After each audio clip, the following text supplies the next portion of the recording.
Good morning friends, welcome to the prelims booster session. आज का पहला टॉपिक है रिवाइविंग ग्रीन लंग्स। ये टॉपिक आपके इन्वायरमेंट के लिए इम्पॉर्टेंट है। तेलंगाना गवर्नमेंट का डिसीजन जो कि 400 एकर्स ऑफ कांचागाची बाउली एरिया को इंडस्ट्रियल डेवलपमेंट के लिए देना था, वो प्रोटेस्ट स्पार्क कर रहा है। और ये हैदराबाद का लास्ट अर्बन फॉरेस्ट एरिया है, इसीलिए लोग जो हैं वो नहीं चाहते कि इसको अर्बन डेवलपमेंट यहाँ की जाए। तो अर्बन फॉरेस्ट जैसे कि गाची बाउली हो या आरे हो मुंबई का, दिल्ली में रिज हो, ये क्रिटिकल रोल प्ले करते हैं मेंटेन करने में healthy urban ecosystems.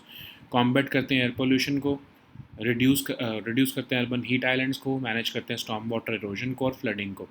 Even carbon sequestering और पोल्यूटेंट्स के अब्जॉर्बिंग में भी इनका बहुत रोल रहता है। तो एक तरह से ये as a natural air purifier काम करते हैं। और कोर्ट्स और इन्वायरमेंटल बॉडीज़ द्वारा भी जो है वो रिपीटेड इंटरवेंशंस हुए हैं। तो उससे जो है हमें दिखता है कि क्या कितना ज़्यादा थ्रेट हो चुका है अर्बन फॉरेस्ट को। अलार्मिंग एयर क्वालिटी लेवल्स जो हैं वो अंडरमाइन करते हैं urgency of preserving urban green cover. और सिर्फ 1 हेक्टेयर ऑफ जो फॉरेस्ट है लगभग 1 टन ऑफ एयर पॉल्यूटेंट्स को एनुअली निकाल देता है। अर्बन फॉरेस्ट जो है वो एंडेंजर्ड वाइल्ड लाइफ को भी सपोर्ट करते हैं और सिटी डिवेलपर्स को भी एसेंशियल स्पेसेस देते हैं रेस्ट के लिए, रिक्रिएशन के लिए और नेचर कनेक्शन के लिए। तो अर्बन फॉरेस्ट जो है वो उनको कई नेशनल फ्रेमवर्क्स द्वारा भी प्रोटेक्ट किया जा रहा है, चाहे नेशनल फॉरेस्ट पॉलिसी हो, national mission for green India हो। तो स्मार्ट सिटी मिशंस वगैरह जो हैं या अमृत मिशन भी है, वो भी इकोलॉजिकल गोल्स को इनकॉर्पोरेट करते हैं विद इन अर्बन डेवलपमेंट। सबसे लेकिन जो इम्पोर्टेंट केस है वो है गोदवर्मन केस, जो कि लैंडमार्क जजमेंट थी, जिसमें डेफिनेशन ऑफ फॉरेस्ट को इंक्लूड करके अर्बन ग्रीन स्पेसेस को भी इंक्लूड किया गया। फिर जुडिशरी ने भी टाइम टू टाइम इंटरवेंशन किया है इसमें, और अंडर आर्टिकल 21 और आर्टिकल 48A एंड 51AG, ठीक है, मतलब आपकी फंडामेंटल ड्यूटीज़ का भी पार्ट है ये। अब इसके लिए नगर वन योजना भी निकाली गई है 2020 में, जिसमें कि एम है कि एक्सपैंड किया जाए फॉरेस्ट एरियाज़ को with in urban spaces. Scheme का टारगेट है 1000 अर्बन फॉरेस्ट बनाना बाय 2027, प्रमोट करना एनवायरमेंट सस्टेनेबिलिटी को, बायोडाइवर्सिटी को विद इन सिटी लैंडस्केप्स। अब इंडिया की जो अर्बन एक्सपेंशन हो रही है वो कई बार इन्वायरमेंटल सस्टेनेबिलिटी को ओवरलुक कर जाती है। जो डिग्रेडेशन हो रही है अर्बन फॉरेस्ट की, वो सीरियस रिस्क पोज कर रही है बायोमेडिकल, सोशल और कल्चरल वेलबींग का हमारी कंट्री में। तो इसलिए एक्टिव इन्वॉल्वमेंट की ज़रूरत है सिटीजन्स और सिविल सोसाइटी की। नेक्स्ट हम टॉपिक देखते हैं काउंटिंग एशियाटिक लायंस। ये टॉपिक भी आपके एनवायरनमेंट के लिए इंपॉर्टेंट है। तो लेटेस्ट लायन पॉपुलेशन एस्टिमेट जो गुजरात से आया है उसमें देखने को मिला है कि 891 एशियाटिक लायंस हो चुके हैं, जो कि 32% इंक्रीज़ है सिंस 2020। जोग्राफिकल रेंज जो है वो लगभग 17% बढ़ी है as compare to last few years. 1960s में अगर हम देखें, एशियाटिक लायंस जो है वो सिर्फ 200 से भी कम थे, और वो भी गिर फॉरेस्ट में ही कन्फाइंड थे। पॉपुलेशन धीरे धीरे बढ़ी और 300 तक बढ़ गई लगभग 1995 में। 1990 से लेकर 2005 तक लायन का हैबिटेट जो है वो लगभग डबल हो गया, 6600 से 13,000 स्क्वायर किलोमीटर्स हो गया। लेकिन पॉपुलेशन ग्रोथ जो है वो फिर भी लिमिटेड सी रही, मतलब 26% इंक्रीज ही देखने को मिला। अगले 15 सालों में रेंज फिर से डबल हो गई, 30,000 स्क्वायर किलोमीटर हो गई, और जो पॉपुलेशन है उसमें 88% राइज देखने को मिला। लेटेस्ट एस्टिमेट भी कंफर्म कर रहे हैं कि ग्रोथ पैटर्न मेंटेन हो रहा है। पिछले 5 सालों में एशियाटिक लायंस जो है वो सिर्फ गिर फॉरेस्ट में नहीं बल्कि Barda wild life sanctuary, Jaitpur और बाबरा जाजदान में भी बढ़ चुके हैं। लगभग 900 इंडिविजुअल्स जो हैं वो हो चुके हैं लगभग, ठीक है। अब लायन की जो रेंज है वो 1990 से लेकर अगर हम अभी तक देखें तो 430% उसमें इंक्रीज़ हुआ है, और पॉपुलेशन सिर्फ 214% इंक्रीज़ हुई है। तो इसका मतलब क्या हुआ कि अगर एरिया एक्सपेंशन भी हो रहा है तो उसका मतलब ये नहीं कि उतनी ही प्रोपोर्शन से जो है वो पॉपुलेशन ग्रोथ भी होगी। सौराष्ट्र जो पेनिनसुला है वहाँ पर प्रोटेक्टेड एरियाज़ भी कम हैं, तो लायंस जो है वो इंक्रीजिंगली वॉन्डर करते रहते हैं वेस्टलैंड्स में, फार्मलैंड्स में या प्लांटेशंस में। सिर्फ 56% जो है गुजरात के लायंस हैं वो फॉरेस्टेड जोन्स में पाए जाते हैं। लायंस जो है वो इंक्रीजिंगली इनहेबिट करते हैं एरियाज़ नियर ह्यूमन सेटलमेंट्स, जहाँ पर अनसेफ कंडीशंस होती हैं, लायंस जो है वो वैसे तो वाइडली टॉलरेटेड है गुजरात में, क्योंकि वहाँ पर सिंबल ऑफ प्राइड माना जाता है लायन को, लेकिन एक्सपर्ट्स का फिर भी ये कहना है कि मैनी लायंस जो है वो ह्यूमन डोमिनेटेड हैबिटेट्स में एग्रेशन भी दिखा देते हैं, कई बार अनप्रोवोक्ड अटैक्स हो जाते हैं। ठीक है, को एग्जिस्टेंस सिर्फ तभी वायबल है जब ह्यूमंस और लायन जो है वो टाइम और स्पेस शेयर करें, अपोज दोनों नहीं। करंट पीस जो है वो मेंटेन है क्योंकि अवेयरनेस कैंपेन्स चलाती है गवर्नमेंट, मीडिया इन्वॉल्वमेंट है, कंपनसेशन मिलती है लाइफ स्टॉक लॉस पर और वाइल्ड प्रे जैसे बोर्स पर अवेलेबिलिटी करवाई जाती है। ठीक है, 2013 की सुप्रीम कोर्ट की जजमेंट थी जिसमें कि रेलोकेट करने को कहा गया था गुजरात को कि आप एशियाटिक लायंस जो है वो मध्य प्रदेश में रेलोकेट करो। गुजरात ने अश्योर भी किया था कि हाँ हम ऐसा करेंगे, लेकिन अभी तक वो ट्रांसफ़र हुआ नहीं है। लायंस जो है वो नेचुरली एक्सपैंड हो चुके हैं बारदा वाइल्ड लाइफ सेंचुरी में, one of the propose sites, और अब एम्बिशन ये है कि हम डबल करें लायन पॉपुलेशन को 2000 तक। ठीक है, नेक्स्ट हम टॉपिक देखते हैं चेनाब वैली। टॉपिक आपके इन्वायरमेंट के लिए ही इंपॉर्टेंट है। तो एक सोल्जर जो है उनको वो किल इन एक्शन हुए हैं मेजर एंटी टेरर ऑपरेशन में by security forces Chenab valley के किश्तवाड़ डिस्ट्रिक्ट में recently. Chenab valley, Chenab region भी जिसको कहते हैं, रिवर वैली है चेनाब रिवर की, और Jammu division of Jammu and Kashmir में पड़ती है। Eastern region of Jammu Kashmir है ये। नॉर्थ इसका जो है वो पीर पंजाल रेंज के पास है, साउथ इसका ज़ांस्कर रेंज के पास है। चेनाबीज़ कहते हैं यहाँ के लोगों को, और कई तरह के टूरिस्ट अट्रैक्शंस हैं यहाँ पर, भादरवा, जय वैली, पादरी पास, सिंथन, तोप, लाल द्रमन, जंतरूनधर, और नेशनल हाईवे 244 यहाँ पर पड़ता है। नेक्स्ट हम टॉपिक देखते हैं शागोज आइलैंड्स या फिर शागोज आर्किपेलागो। ये टॉपिक इंटरनेशनल रिलेशंस के लिए इंपॉर्टेंट है। तो रिसेंटली इंडिया ने वेलकम किया है यूके का डिसीजन कि वो शागोज आइलैंड्स की सोवरेनिटी मॉरिशस को जो है वो हैंड ओवर करेंगे, और इवन जो ट्रॉपिकल अटोल है दीगो गार्शिया वो भी जो है मॉरिशस को दिया जाएगा, लेकिन 99 ईयर्स की लीज के बाद। तो शागोज आइलैंड एक आइलैंड ग्रुप है सेंट्रल इंडियन ओशन में, लगभग 1000 माइल्स बड़ा है ये, 1000 माइल्स साउथ में है ये, सदर्न टिप ऑफ इंडियन सब कॉन्टिनेंट के। ओवरसीज़ टेरिटरी है ये यूके की। डीगो गार्शिया जो है यहाँ पर लार्जेस्ट और मोस्ट सदरली आइलैंड है ये शागोज आर्किपेलागो का, जहाँ पर एक यूएस का मिलिट्री बेस है। कोई भी रिवर या लेक नहीं है यहाँ पर, ट्रॉपिकल मरीन क्लाइमेट रहता है। ये आर्किपेलागो जो है पहले सबसे जो है मादागास्कर और मोजाम्बिक के इनहेबिटेंट्स द्वारा जो है इनहेबिटेड था, जिनको फोर्सिबली लाया गया था फ्रेंच एनस्लेवर्स द्वारा। बाद में वही लोग शैगोसियंस बन गए। 1965 में ब्रिटिश ने मॉरिशन नेशनलिस्ट पॉलिटिशियंस को कहा कि आप इस पे शैगोज आइलैंड पे क्लेम छोड़ दो, हम आपको इंडिपेंडेंस दे देंगे। 1966 में इसलिए शैगोज जो है वो ब्रिटिश इंडियन ओशन टेरिटरी बन गया। यूके ने एक एग्रीमेंट किया यूएस के साथ कि यहाँ पर एक उनका मिलिट्री बेस दिया जाए। मॉरिशस ने इंडिपेंडेंस ली ब्रिटेन से, और उसके बाद से ही वो शैगोज आइलैंड पर क्लेम कर रहे हैं। 2019 में आईसीजे ने डिसमिस कर दिया यूके का right to govern the Chagos Islands. ठीक है, और कहा कि यूके को वहाँ से विड्रॉ करना पड़ेगा। नेक्स्ट हम टॉपिक देखते हैं self reliant India fund scheme. Topic economy के लिए इंपॉर्टेंट है। Self reliant India fund scheme जो है वो एमएसएमईज को जो इक्विटी इन्फ्यूजन से सपोर्ट करती है, उसने लगभग 577 एमएसएमईज में लगभग 11,000 करोड़ रुपए इन्वेस्ट किए हैं। ये स्कीम जो है 50,000 करोड़ रुपए की इक्विटी फंडिंग देना चाहती है उन एमएसएमईज को जिनके पास पोटेंशियल है, वायबिलिटी है ग्रो और लार्ज बनने की। ये ऑपरेट करती है थ्रू अ मदर फंड और डॉटर फंड स्ट्रक्चर। इसको इम्प्लीमेंट किया जाता है NIC venture capital fund limited द्वारा। अब इसमें होता क्या है कि फंडिंग सपोर्ट दी जाती है एनवीसीएफएल के द्वारा डॉटर फंड्स को, ताकि एमएसएमईज को एज ग्रोथ कैपिटल दी जा सके in the form of equity और क्वाजी इक्विटी। डॉटर फंड जो है वो लगभग 5 गुना ज़्यादा पैसा कंट्रीब्यूट करती है जो कि उसको एसआरआई फंड से मिलता है एमएसएमईज में। नेक्स्ट हम टॉपिक देखते हैं PM E drive scheme. Topic environment economy दोनों के लिए इंपॉर्टेंट है। तो recently PM E drive scheme के अंडर 2,000 करोड़ रुपए एलोकेट हुए हैं 72,000 पब्लिक ईवी चार्जिंग स्टेशंस लगाने के लिए हमारे कंट्री में।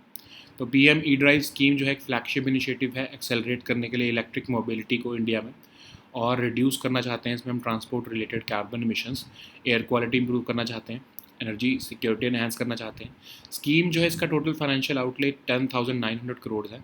अब इसका ऑब्जेक्टिव्स क्या हैं? प्रमोट करना adoption of EVs, purchase of electric vehicles, deploy करना robust national EV charging grid, provide करना direct demand incentives through Aadhaar authenticated e vouchers. Bharat Heavy Electricals Limited जो है इसकी नोडल एजेंसी है। नेक्स्ट हम टॉपिक देखते हैं NCPOR। ये टॉपिक इन्वायरमेंट के लिए इंपॉर्टेंट है। Union ministry of earth sciences ने सागर भवन और पोलर भवन जो है वो लॉन्च किया है। National centre for polar and ocean research Goa में, जो कि एक इंस्टीट्यूट है, R&D इंस्टीट्यूट ऑटोनॉमस, 1998 में बनाया गया मिनिस्ट्री ऑफ अर्थ साइंसेज के अंडर। तो ये नोडल एजेंसी है प्लानिंग और एग्जीक्यूट करने के लिए पोलर एक्सपीडिशंस, चाहे वो अंटार्कटिक में हो, सदर्न ओशन में हो या फिर इवन हिमालयाज़ में हो। पोलर भवन लार्जेस्ट फैसिलिटी है NCPOR के कैंपस में। State of the art laboratories हैं यहाँ पर। इंडिया का पहला पोलर और ओशन म्यूज़ियम भी बनाया गया है। सागर भवन जो है यहाँ पर, उसमें -30 डिग्री सेल्सियस की आइस कोर लेबॉर्ट्रीज़ हैं। 4 डिग्री सेल्सियस की स्टोरेज है सेडिमेंट और बायोलॉजिकल सैंपल्स रखने के लिए, और एक class 1000 metal free clean room है ट्रेस मेटल्स और आइसोटोप के एनालिसिस के लिए। NCPOR आपको पता है अंटार्कटिका, आर्कटिक और हिमालयाज़ में स्टेशंस या फिर हमारे जो है प्रेजेंस मेंटेन करता है। इंडिया की आर्कटिक पॉलिसी और अंटार्कटिक एक्ट भी जो है वो उसकी इम्प्लीमेंटेशन में भी इसका की रोल रहता है। So now let us see all these topics in English.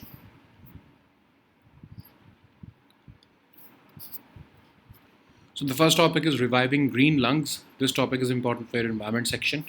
So Telangana government's decision to allocate 400 acres of Kancha Gauchi Bauli, which is one of the Hyderabad's last urban forest for industrial development, has sparked protests. So we all know urban forests like Kancha Gauchi Bauli, RA, Ridge, they play a critical role in maintaining healthy urban ecosystems.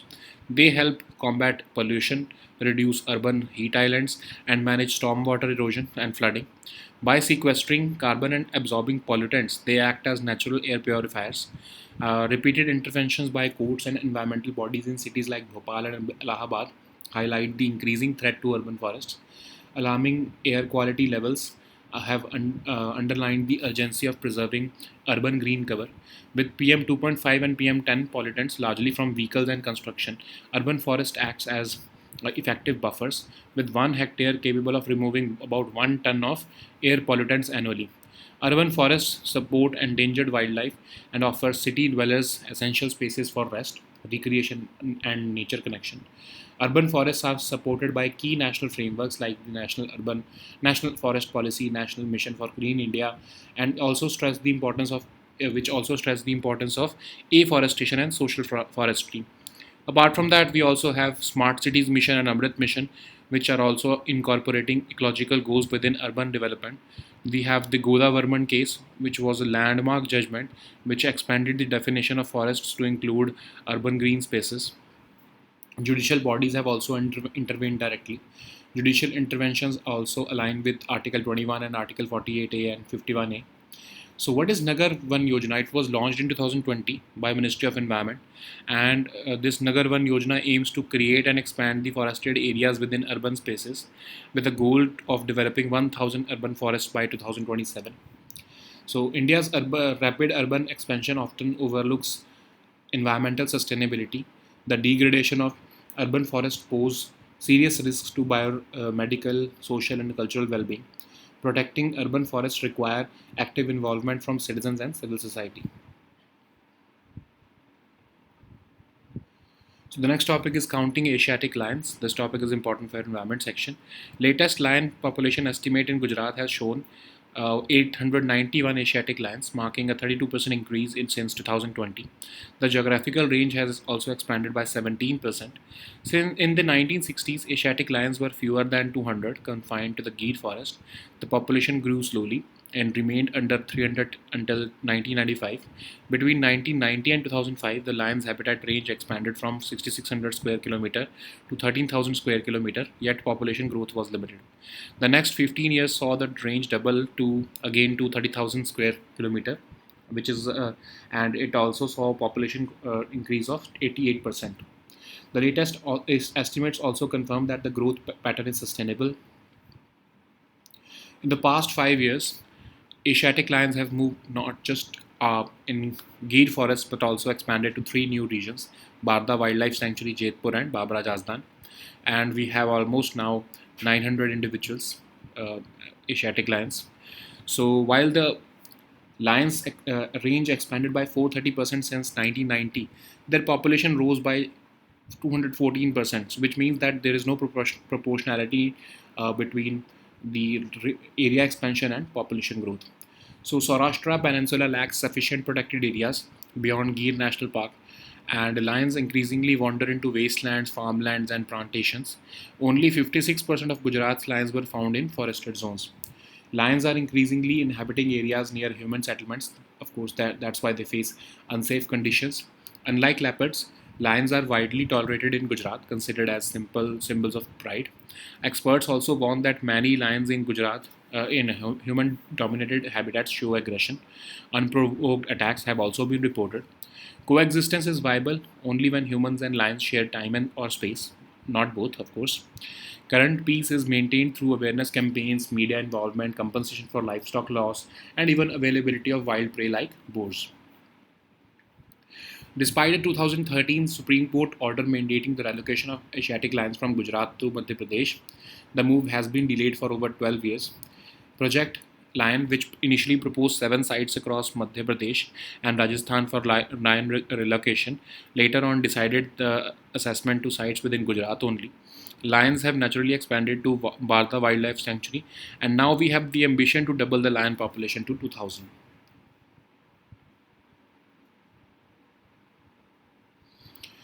So the next topic is Chenab Valley. This topic is important for your environment section. So one soldier was killed in action in a major anti-terror operation by security forces in Chenab Valley's Kishtwar district recently. Chenab Valley is also called as the Chenab region. It is a river valley of the Chenab River, and it falls into the Jammu division of Jammu and Kashmir. It is the eastern region of Jammu and Kashmir. To the north lies the majestic Pir Panjal range, and to the south the Zanskar range. People of Chenab Valley are referred to as Chenabis. The region is a mosaic of ethnic groups. It is home to several tourist attractions. The region is traversed by a national highway 244. So the next topic is Chagos Islands. This topic is important for international relations. India has recently welcomed the UK's decision to hand over sovereignty of Chagos Islands, including top tropical atoll of Digo Garcia, to Mauritius under a historic deal. Chagos Islands is an island group located in the central Indian Ocean. It falls about 1600 kilometers away south of southern tip of Indian subcontinent. It is an overseas territory of UK. Digo Garcia is the largest and most southerly island of the Chagos archipelago, and it houses a strategic US military base. There are no rivers and lakes on these islands. It experiences a tropical marine climate with high temperatures and elevated humidity levels. The archipelago's first inhabitants were the people from Madagascar and Mozambique, who were forcibly brought here by French enslavers. Later on, they became Chagosians. In 1965, British convinced the Mauritian nationalist politicians to give up their claim on Chagos Islands in exchange for independence. In 1966, Chagos became the British Indian Ocean Territory. UK made an agreement with US to host a military base here. Mauritius gained independence from Britain in 1968, and it has been since consistently claiming the Chagos Islands. Okay. In 2019 also, International Court of Justice dismissed UK's right to govern the Chagos Islands and called on its government to withdraw from the archipelago. So the next topic is Self-Reliant India Fund Scheme. This topic is important for economy section. Self-Reliant India Fund Scheme, which supports MSMEs with equity infusion, has invested about 11,000 crore rupees in 577 MSMEs. So this SRI fund has been set up to infuse about 50,000 crore as equity funding into those MSMEs which have the potential and viability to grow and become large units.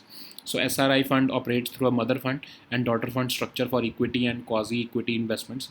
SRI fund is being implemented by NSIC Venture Capital Fund Limited, which is an alternative investment fund, okay, of category 2. SRI fund is oriented to provide funding support through NVCFL to the daughter funds for onward provision to MSMEs for as growth capital in the form of equity and or quasi equity. Daughter funds shall invest at least 5 times the amount of capital contribution received from SRI funds in the MSMEs. So the next topic is PME Drive scheme. This topic is important for your economy and your environment section.